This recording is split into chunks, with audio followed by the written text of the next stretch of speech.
Hai Sobat Inklusif, kembali lagi bersama kami Audiobook Kopinus dalam Alkisah Jilid 2. Selamat menikmati. Bujang dan Kuntilanak. Sebuah cerita yang terinspirasi dari mitos masyarakat Bangka Belitung. Karya Diba Esperanza. Di sebuah desa yang tentram dan damai di Pulau Bangka, hiduplah seorang pemuda yang bernama Bujang. Ia adalah pria yang baik hati, gagah, dan juga cukup mapan. Namun sayang, Bujang yang sudah cukup usia untuk menikah belum menemukan gadis spesial yang bisa menarik hatinya. Suatu hari di pagi yang cerah, ketika Bujang duduk beristirahat di pondok kebun miliknya, emak mendatanginya sambil membawa kopi hitam, kopi kesukaan Bujang. Alangkah, wahai bujang, kenapa anakku yang gagah, tampan, dan mapan belum juga memiliki istri? Kuda hati emak memikirkan bagaimana masa depanmu bila emak sudah tiada. Ucap emak Ibu Bujang dengan sendu sambil memandangi putra sematawayangnya dengan penuh rasa sayang. Janganlah mak risau dan bersedih hati. Bujang belum menemukan gadis yang tepat untuk Bujang. Bila telah Bujang temukan, pastinya Bujang akan segera meminangnya. Kata Bujang sambil menggenggam tangan emak. Kau janji ya bujang? Emak sudah tua, sudah ingin menimang cucu. Iya mak, Bujang janji. Bujang yang sangat menyayangi ibunya terus berpikir, gadis manakah yang pantas untuk menjadi istrinya? Kadang ia berjalan-jalan ke sekeliling desa, ke pasar, melihat-lihat dan menemukan gadis-gadis yang melirik kepadanya. Akan tetapi, tak ada satupun yang bisa menarik hatinya. Bujang semakin gundah gulana. Suatu ketika, Bujang berangkat dari rumahnya di desa untuk pergi ke kebun. Ia melalui warung di mana terdapat seorang gadis yang selalu menyapanya. Mia, si gadis kembang desa yang dipuja oleh para pemuda. Bang Bujang, mari mampir. Ucap seorang gadis desa kepada Bujang. Gadis itu sudah lama ia ketahui menyukainya. Namun sayang, Bujang tidak terlalu menaruh perhatian kepadanya. Tak apa Mia, saya mau pergi ke kebun. Takut sudah sore. Mau ngambil pucuk ubi. Ya sudah. Nanti kalau abang pulang datang kemari ya. Biar saya buatkan kopi. Tak apalah, jangan repot-repot. Balas Bujang, kemudian berlalu pergi. Sesampainya di kebun, Bujang sibuk mengumpulkan pucuk ubi untuk makan sore nanti. Ibunya sudah berniat membuat lalapan pucuk ubi, sehingga Bujang pun bekerja dengan penuh semangat. Keringat menetes di tubuhnya, dan matahari sudah mulai turun. Tiba-tiba di tengah pekerjaannya, Bujang mendengar suara gelak tawa dari beberapa perempuan di hutan. Suaranya begitu merdu, sehingga Bujang yang penasaran menghampiri suara tersebut.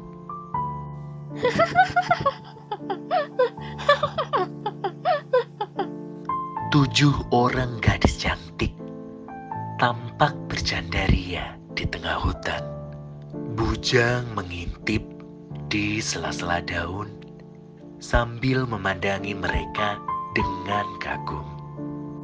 Alangkah cantiknya gadis-gadis ini, Kata Bujang, yang kemudian tanpa sengaja ia menginjak dahan ranting dan berbunyi. Siapa itu? Kata gadis yang paling tua. Maaf, saya sedang mengambil pucuk ubi. Tak sengaja saya mendengar suara tawa dari arah sini.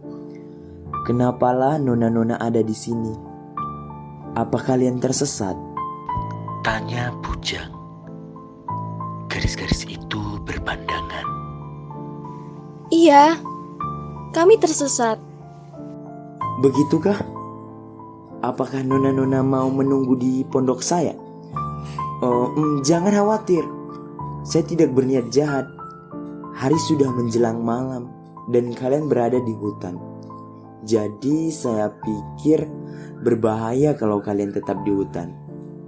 Kalian bisa makan dulu di pondok saya. Baiklah, saya terima niat baik Tuan. Kami akan menunggu di pondok. Hari itu Bujang tak pulang tepat waktu.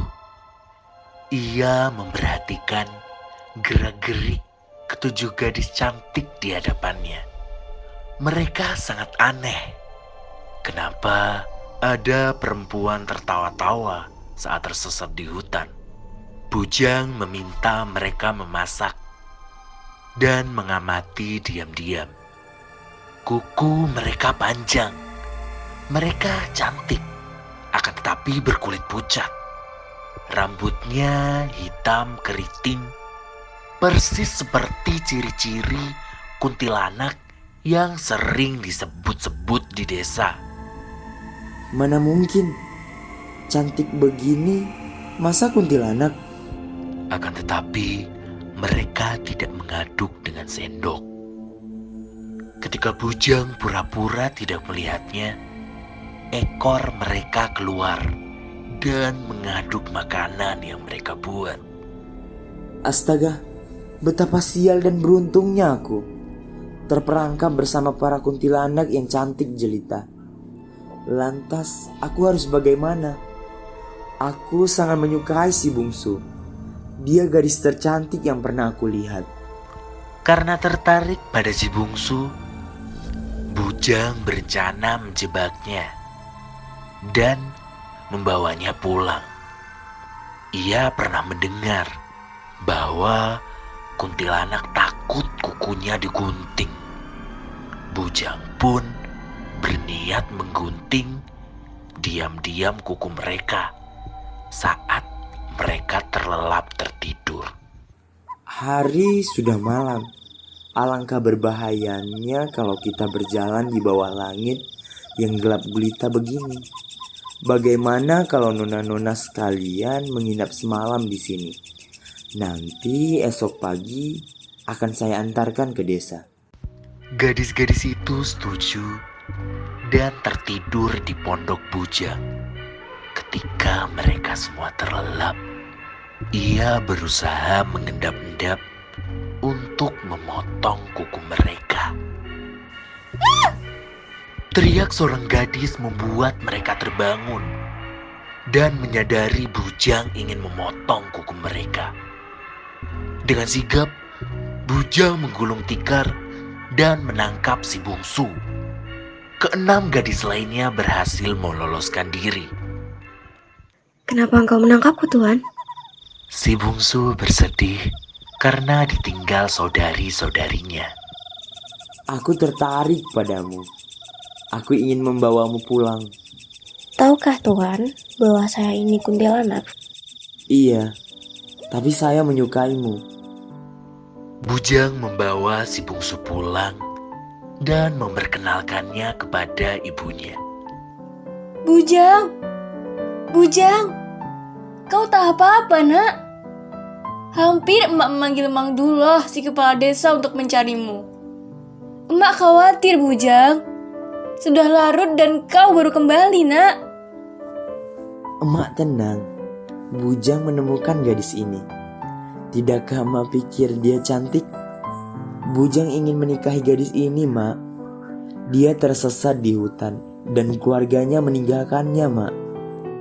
Cantiknya wahai engkau. Siapakah gerangan namamu, sayang? Bungsu. Kata gadis itu. Tak lama Bujang mengumumkan pernikahannya dengan seorang gadis asing yang cantik jelita. Berita ini terdengar sampai ke telinga Miak yang begitu menyukai Bujang. Terpukul hatinya mengetahui Bujang akan menikah dengan gadis lain. Gadis mana yang berani merebut hati abang bujangku? Sekian lama aku memendam rasa, tak sedetik pun ia menoleh. Bagaimana bisa seorang gadis yang tak jelas asal-usulnya menarik hati abang daripada diriku? Namun pernikahan itu tetap terjadi. Bungsu pun menerima nasibnya. Tinggal menjadi manusia dan menikah dengan Bujang. Akan tetapi, ia berpesan pada Bujang. Abang, kalau abang masih ingin saya di sini sebagai istri abang, janganlah abang menggunting kuku saya. Tidaklah abang menggunting kuku adek, Jawab Bujang. Mereka pun hidup bahagia dan dikaruniai seorang putri. Gadis itu cantik sekali. Kulitnya pucat dan rambutnya keriting seperti sang ibu. Semakin lama hidup bersama warga desa, mereka curiga kenapa kuku Bungsu panjang dan tidak pernah dipotong. Mereka mulai menggunjingkannya dan curiga bahwa Bungsu itu kuntilanak. Kenapa kuku istrimu panjang sekali, Bang? Tidakkah istri abang merawat diri dan memotong kukunya? Bagaimana ia bisa membuat makanan yang sehat bila tidak merawat diri? Jangan-jangan istri abang kuntilanak. Ucap Miak. Jangan sembarangan, Mia. Bungsu itu manusia. Sahut Bujang membantah. Ia kesal dan dipenuhi amarah. Beberapa waktu ini, para warga desa terus menggunjingkan pernikahannya dengan Bungsu dan keanehan Bungsu. Ia tidak mau warga tahu bahwa Bungsu bukanlah manusia. Janganlah abang dengarkan ucapan mereka. Abang sudah berjanji tidak akan memotong kuku saya. Ucap Bungsu. Namun Bujang tidak bisa menahan dirinya. Dia mulai muak dengan gunjingan warga dan ingin Bungsu terlihat normal seperti wanita-wanita lain di desa. Diam-diam, ketika istrinya tertidur, Bujang mengambil pemotong kuku dan menggunting kuku istrinya. Dengan marah, istrinya terbangun dan berubah menjadi sosok yang seram. Taringnya muncul, ekornya keluar, dan Bungsu terbang menjauh keluar. Bujang selalu menunggu istrinya kembali. Akan tetapi, Bungsu tak pernah datang. Sekiranya kalau waktu diulang kembali, tidaklah aku melanggar janji dan memotong kukumu. Ia menyesal atas janji yang ia langgar, sehingga istrinya berubah menjadi kuntilanak yang seram. Begitulah bagaimana masyarakat Bangka memiliki legenda mengenai keturunan kuntilanak. Saat ini, bahkan mereka masih percaya, dan ada keturunan mereka yang hidup di antara penduduk desa. Mereka berkulit pucat, memiliki wajah yang rupawan, dan berambut keriting.